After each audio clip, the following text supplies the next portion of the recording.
watching World of Sport and Dickie Davis, and, you know, at the same time. And he'd keep an eye on the show, and he'd come back on Monday morning and say, well, I saw some of them, didn't like that chap, so what about that? And very, you know, hands-on. He was terrific. Marinello. Hill's willingness to put himself on the line took on a literal meaning one afternoon at Highbury. And who should the emergency linesman be? Jimmy Hill, and the crowd know it and recognise it. But we all said to ourselves, how many people did he kick out of the way to get first down that tunnel and get the job? The man who's put referees and linesmen under the spotlight for so long, now is truly under the spotlight himself of something like a 50,000 crowd and television as well. Football criticism on television had been fairly mealy-mouthed up until 1970. You know, it was important, you said the right thing. And then we came to the 1970 World Cup. And Jimmy was a party to it. John Bromley would have been another very important member of this, who decided that we would have a panel with a difference. We wanted one or two extroverts. It was the most terrifying football panel mankind has ever known. Crerand, Dugan, Allison, loose cannons in very loud shirts. And the viewers, suddenly, there was some chemistry and some magic about these four guys. And Jimmy and Brian as sort of the kind of co-chairman. And off we went. And at the end of the day, these chaps worked every show. Paid them £500 each. 4 weeks' work. Tactically, we're better. But as a team to watching that, we're a complete... But why are we tactically better? Why are we tactically better in Europe? Because we play against peasant teams who play primitive ways. Germany and Italy play with a bloody sweeper. Malcolm, we've had a lot of letters. You'll get the yellow card in a minute from Romanians and Hungarians. No, I'll tell you what, Jim, I couldn't care less tonight. Because I couldn't really express myself what I felt about the Germans, you know. And Jimmy, the lads are arguing and they're saying, well, the Germans, they won this and they won that. And everybody was arguing, and there was a pandemonium, really. We haven't cleaned up in Europe because they don't know how to play. You mean peasants in that respect, in a football term? We'll make that quite clear. They don't know how to play, Jim. Yeah. They go and play with this sweeper system. This is why we won in Europe. You know, Jimmy went, a red card, Malcolm. Like, and no one ever seen a red card before, you know, and it was brilliant. And I even shut up. Mind you, the expenses at the hotel were quite considerable. Mr. Allison's champagne and cigars was...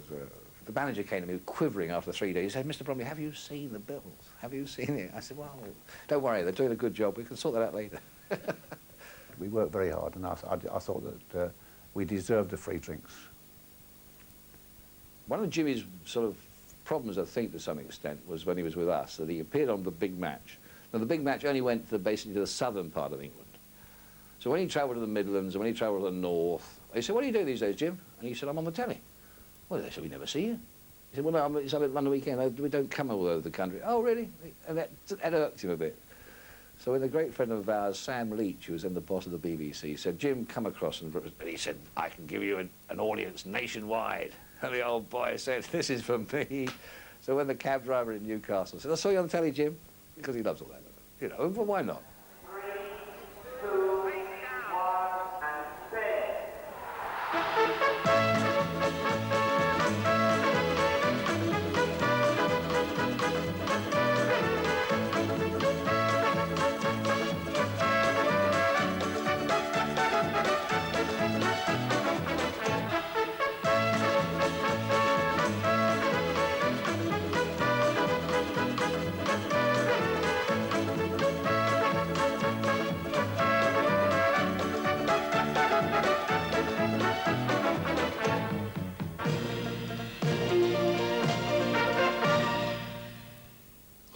Good evening. Jimmy loves fame. He embraces fame. I've had a postcard from a Mr. Terry Cridland, who comes from Ashford in Kent, who tells me that he spotted what you've been doing, incidentally, for the last week or so.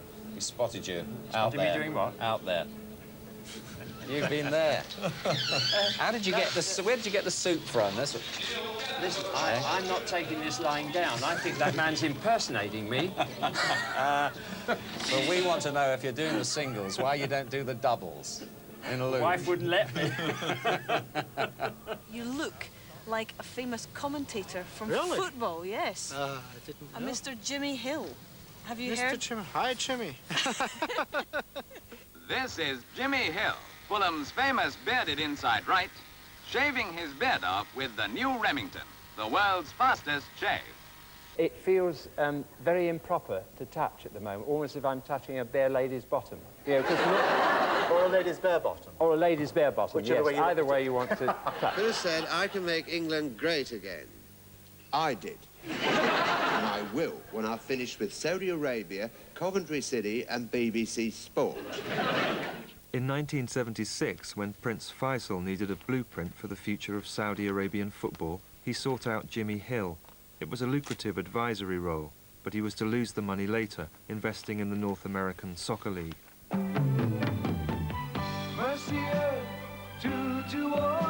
Meanwhile, Hill was back at Coventry City, this time as managing director. Have you booked your seat yet? Enjoy all the thrills of First Division football in comfort and safety from your very own seat at the new Coventry City All-Seater Stadium. Call the Sky Blue Link line. Coventry City. Yes, we have. We've got plenty of tickets for this evening.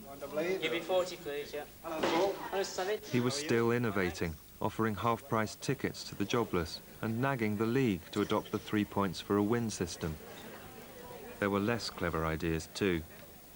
More details have emerged about the Rebel Football Tour of South Africa. Today, Jimmy Hill, chairman of Coventry City and BBC television soccer pundit, revealed he's one of the organisers behind the tour. Hill's decision to bust the cultural boycott in 1982 and manage an all-star side on a tour of apartheid South Africa did not go down well. He was summoned to the BBC on his return to offer his apologies. Stand by, Jimmy. Stand by, studio. Jimmy can come in from the oblique side from time to time. Do you know, that is not an idiotic idea. What? I don't think. For them all to go blind? No, I mean, you just listen, just listen. The team spirit. Yeah, no, team spirit, but also when your head's down and you're looking at a football, you need a bright shirt to pass to, and your vision is that much better, right? And a light head. This is and very you good, can laugh. You can laugh as much as you like. Split glance like that, you see a head and lay the ball to it. The tiniest 1% advantage in this game gives you a result. Thank you, Jim. But yes, he does like to use both hands for emphasis, normally about there. So that's one thing you'll see a lot of. And also, you know, he will tend to keep talking, really, until interrupted, which is no bad thing, obviously, especially if you're involved in some sort of talking competition. He did the right thing, Jim, didn't he? Desperate to head it down. If you... Now, hold on a minute, Alan, just let me finish. If you're in there, you've never been in that position. Never, ever. Yeah, if that is Alan Shearer, it's in the back of the net. Somebody interrupts him, normally Mr. Hansen, of course, and he does like to use Mr. Hansen sometimes as again, another catchphrase, if you like. You see, I'm doing that thing now of not letting you in by making even not always words, but, you know, a little... and then I've run out of things to say, so I'll laugh. I'm playing a role there. Not that I'm acting, but nevertheless I'm there to talk about a particular subject all the time, pretty well. And because I'm fascinated by, interested in it, very positive in some of the ideas, they might look upon me as being not quite the person that I am, you know, if you walk through the front door and sit down and have a cup of tea. I think Jimmy does get hurt. I think he's he's an intelligent guy. He's a sensitive man, and he does get hurt by things. But he always defends his corner. I've been in restaurants with him where some fool who's had too much to drink will challenge him. Jimmy won't pass by. He won't walk on the other side of the street. Jimmy will take this person on, and 99 times out of 100, that guy will go away thinking that he has lost the day, for sure. One Sunday morning, Everton were playing Liverpool, and we're going round the track, and it was packed. I mean, it was really packed. The three of us walking round, which is always a little embarrassing, because you know you're going to get some stick. But it was Jim who got it. And the whole crowd in unison shouted out. I hope you're watching this, Jim. He shouted out, "Jimmy Hill's a wanker. Jimmy Hill's a wanker." He said, "There's fame for you. They love me here." It's a sad sign, but whenever there is any trouble on the terraces, especially involving England fans, you kind of can predict that that's going to happen sometimes. And you can also predict that when Jim is talked to about it, he will always say, well, I think it's a society problem. It's not football's problem, it's a society problem. And there's really nothing that football can do about it. It's a disease of our society, basically. He'll say, and I think that that's important for football as a whole. And he'll frequently say, for the game as a whole.